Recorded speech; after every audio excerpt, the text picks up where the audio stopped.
존경하는 국회 인사청문특별위원회 이춘석 위원장님, 그리고 위원님 여러분, 다양한 의정활동으로 바쁘신 가운데에도 저에 대한 청문회를 준비해 주신 위원님들의 노고에 깊은 존경과 감사의 말씀을 드립니다.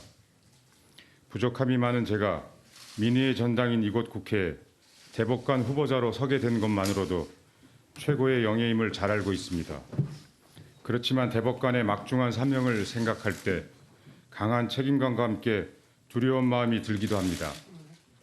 저는 이번 청문회의 취지와 중요성을 명심하고 위원님들의 질의에 솔직하고 성실하게 답변 드릴 것을 약속드립니다. 존경하는 위원장님, 위원님 여러분, 청문회를 준비하는 기간 법관으로서 제 삶을 겸허히 돌아보고 법원이 처한 현실에 대하여 깊이 성찰할 수 있는 소중한 계기가 되었습니다. 저는 대전에서 이남 중 둘째로 태어나 성장하였습니다. 집안 형편상 저희 어머니는 가족의 생계를 위하여 국군병원에서 기능직 군무원으로 오랜 세월 고단한 일을 마다하지 않으셨습니다.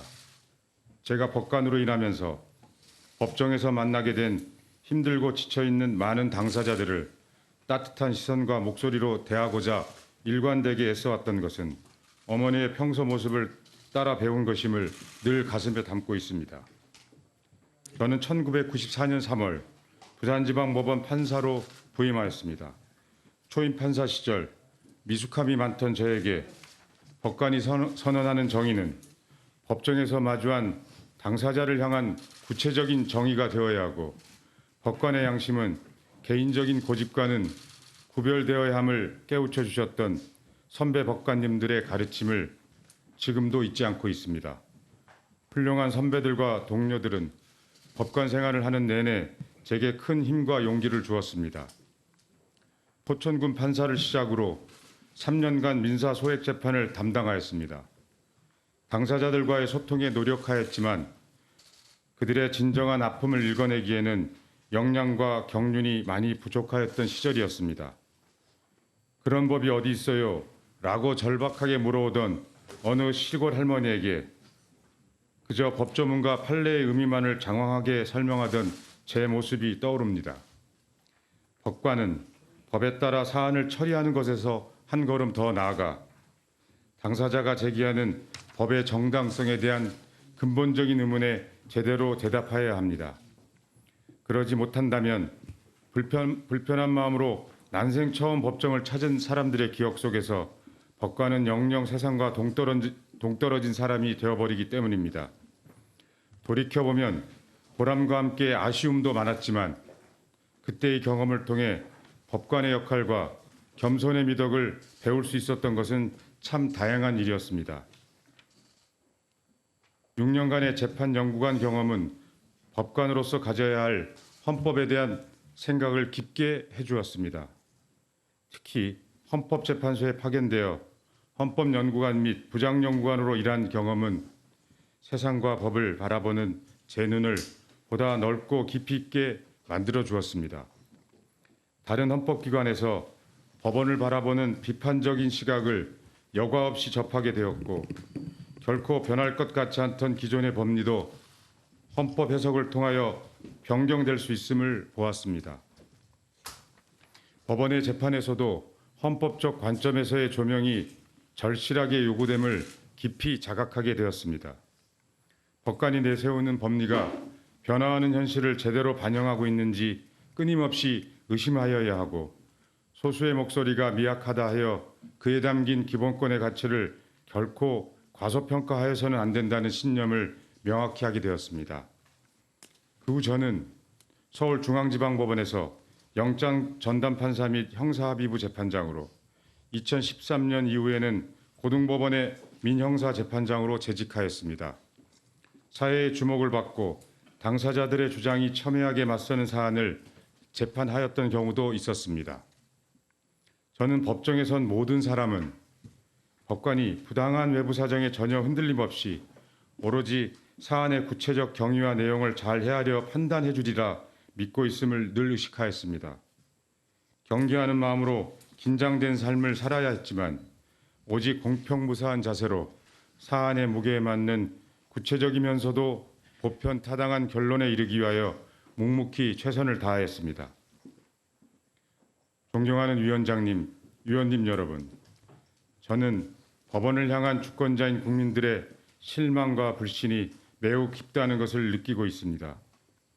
국민들께 죄송한 마음을 금할 길 없습니다.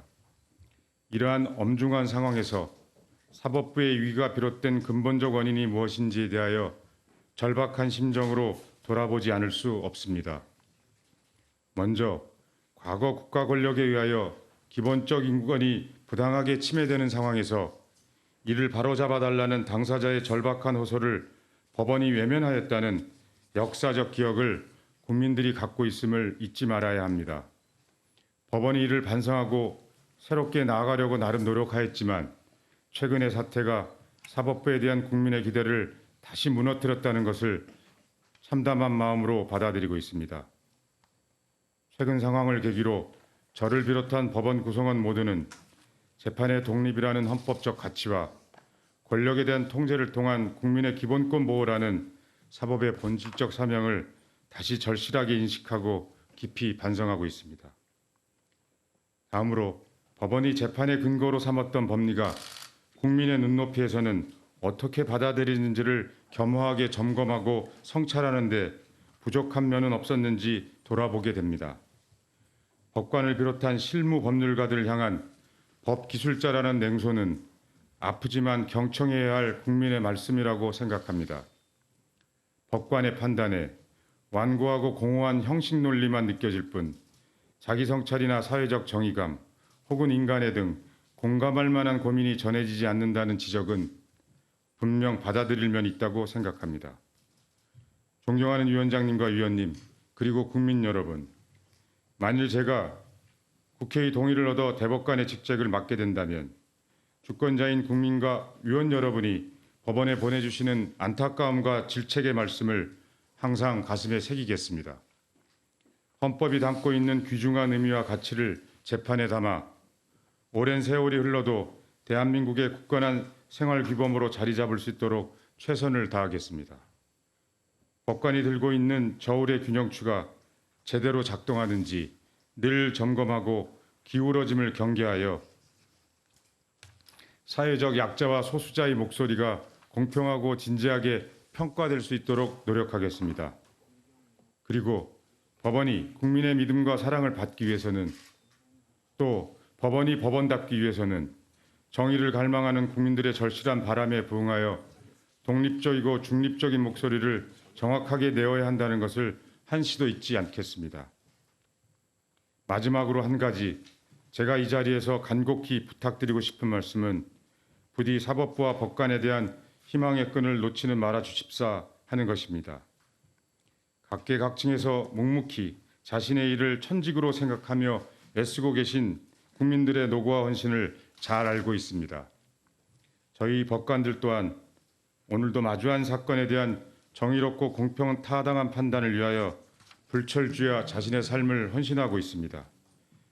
최근에는 한 여성 법관이 과로에 쓰러져 어린 자녀들을 남겨두고 생을 마감하는 안타까운 일이 발생하기도 하였습니다. 저는 동료 법관들과 함께 더욱 힘을 모아 국민들에게 진정 믿음과 희망을 주는 사법부로 거듭날 수 있도록 계속 정진하겠다는 약속을 드립니다. 오늘 이 자리에서도 성심을 다하여 임하겠습니다. 청문회 과정에서 위원님들이 주시는 조언과 충고를 국민의 뜻으로 귀담아 듣고 늘 유념하겠습니다. 저에 대한 청문회를 위하여 귀중한 시간을 내어주신 위원장님과 위원님들께 다시 한번 깊은 감사의 말씀을 드립니다. 감사합니다. 예, 수고하셨습니다.